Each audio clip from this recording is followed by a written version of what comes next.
आमदार निवासात शिळे अन्न वाढल्याबद्दल शिवसेना आमदार संजय गायकवाड यांनी कॅन्टीनमधील कर्मचाऱ्याला मारहाण केली. घटनेचा व्हिडिओ व्हायरल. घटना उघडकीस आल्यानंतर त्यांच्या वर्तणुकीवर प्रश्नचिन्ह उपस्थित झाले. सर्वांसाठी महत्त्वाची बातमी. आज भारत बंदमुळे बँक, पोस्ट ऑफिस, विमा, वाहतूक उद्योग बंद राहणार. रोजगार हमी योजनेमध्ये मुदतवाढ मिळावी या मागणीसाठी केंद्रीय कामगार संघटनेने आज भारत बंदची हाक दिली आहे. युनियनचे 25 कोटी कर्मचारी संपावर आहेत. महाराष्ट्राच्या या राजकीय लढाईत महाराष्ट्राची शिक्षण व्यवस्था ढासळली. राष्ट्रीय शैक्षणिक सर्वेक्षणात महाराष्ट्राला 8वे स्थान मिळाले आहे. ढासळणारी शिक्षण व्यवस्था मुलांच्या उज्ज्वल भविष्यासाठी धोकादायक ठरणार आहे. अभिनेत्री आलिया भट्ट, अभिनेत्रीच्या माजी सचिव वेदिका शेट्टी यांच्यासोबत फसवणुकीची घटना. बनावट स्वाक्षरी करून 76 लाख रुपये गायब. आरोपीला बेंगळुरूमधून अटक करण्यात आली. मुंबईत आज मुसळधार पावसाची शक्यता. IMDने शहरासह ठाणे आणि पालघर या भागांसाठी येलो अलर्ट जारी केला आहे.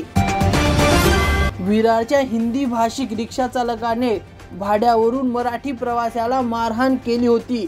या घटनेचा व्हिडिओ व्हायरल झाला. मनसेच्या नेत्यांनी माफीचा अर्ज मागितला. दहिसर पूर्वातील केतकीपाडा येथील पहाटे 3 वाजेच्या सुमारास जोरदार वाऱ्यामुळे झाडे पडल्याने 6 ते 7 घरांचे नुकसान झाले. या घटनेने अनेक जण जखमी झाले. सर्वांवर उपचार सुरू आहे. माजी नगरसेवकाने झाडांची त्वरित छाटणी करण्याची मागणी केली आहे.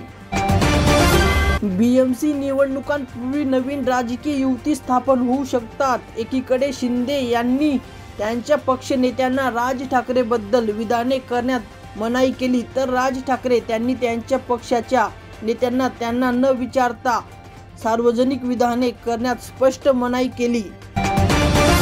कर्नाक उड्डाणपूलचे नाव बदलून ऑपरेशन सिंदूर ब्रिज. 10 जुलै रोजी मुख्यमंत्री फडणवीस यांच्या हस्ते उद्घाटन होणार. ठाण्यातील अशर प्लस इमारतीच्या 21व्या मजल्यावर वीज खंडित झाल्यामुळे एका कामगार क्रॅन्डर लिफ्टमध्ये अडकला. बचाव पथकाने जनरेटरमधून वीज पुरवठा पुरवित केला आणि कामगाराला सुरक्षितपणे बाहेर काढले. उद्धव ठाकरे गटाने धारावी पुनर्वसन प्रकल्पात गिरणी कामगारांचा समावेश करण्याची मागणी केली. संजय राऊत यांनी अडाणींना दिलेल्या जमिनीवर कामगारांच्या हक्कावर प्रश्न उपस्थित केला. अपूर्ण रस्ता आणि सुविधांच्या अभावामुळे संतप्त झालेल्या मनसे कार्यकर्त्यांनी वाशीमधील टोल प्लाझाची तोडफोड केली.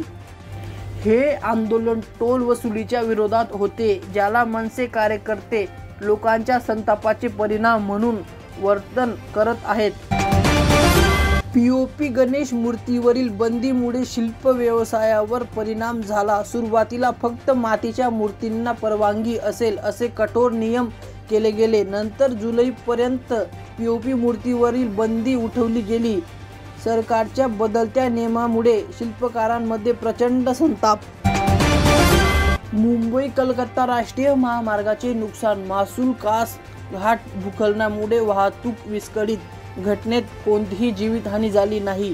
ढिगार हटवण्याचे काम सुरू आहे. विधानसभेतील विरोधी पक्ष नेत्यांची नियुक्ती न झाल्याबद्दल महाविकास आघाडीच्या नेत्यांनी सरन्यायाधीश गवई यांच्याकडे तक्रार केली. या प्रकरणात हस्तक्षेप करण्याची मागणी केली. शरद पवार आज आझाद मैदानावर पोहोचले, जिथे त्यांनी आंदोलन करणाऱ्या विनामूल्य शिक्षकांशी संवाद साधला. त्यांच्या मागण्यांना पाठिंबा दिला आणि त्यांना तोडगा काढण्याचे आश्वासन दिले. चालत्या व्हॅनमधून 2 नर्सरीचे मुले पडल्याप्रकरणी कल्याण RTOने अंबरनाथ शाळेला नोटीस बजावली. चालक आणि केअरटेकरवर गुन्हा दाखल.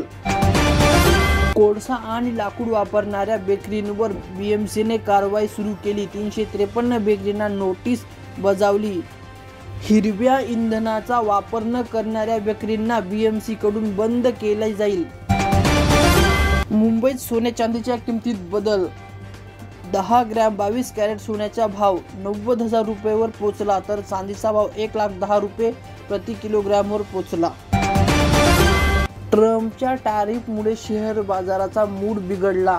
सिनेक्स 100 अंकांनी घसरला. निफ्टीही 25,500 वरून घसरला.